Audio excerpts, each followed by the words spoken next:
Now, when it comes to selecting a president, and I know you've thought about it, just how do you do it? There are a lot of good people running.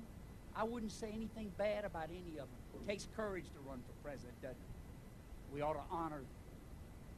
But of a field of 8 to 10 Republicans and 8 to 10 Democrats and 3 or 4 independents, how do you choose one woman, one man, one person? How do you pick an Abraham Lincoln? How do you pick a president? Well, you know, some people think we ought to pick the richest person. Some people think we ought to pick the one who raised the most money. Some people think we ought to pick the one that's the slickest or the quickest. I got a different idea. I come from a tree farm, and I look at these candidates like they were big pine trees. Just think about it. How do you pick a president?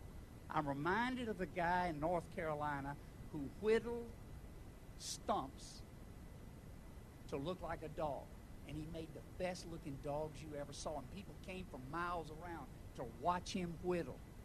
And finally, a lady with her 2 children got the courage up to walk up to the front porch and ask him, how do you do it? He said, it's easy. I wake up every morning, say my prayers, wash my face, eat my breakfast, and pick out a stump.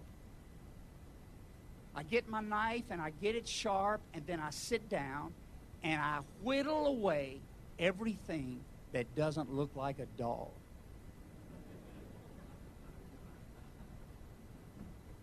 How do you pick a president? I think we ought to whittle away everything that doesn't look like a president. Now, with John McCain, I wouldn't touch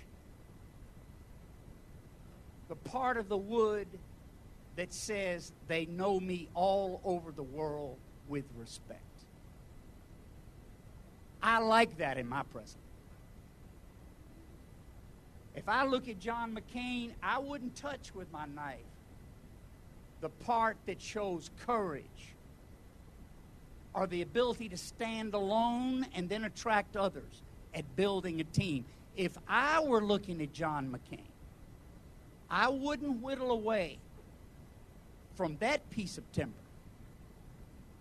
what it takes to have the courage to represent America anywhere, anytime, with honor and respect.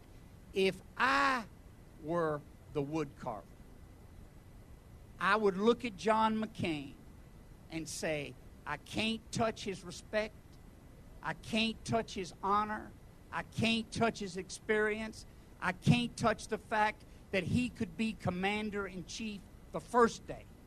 No training required. The first day, America at risk all over the world.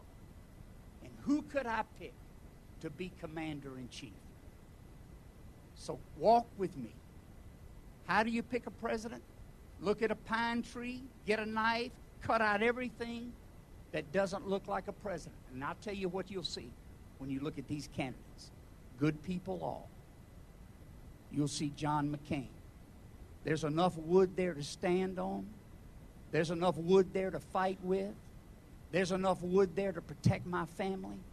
There's enough wood there to build a future. There's enough wood there to reform America. I'm going to give you the next president of the United States, John McCain.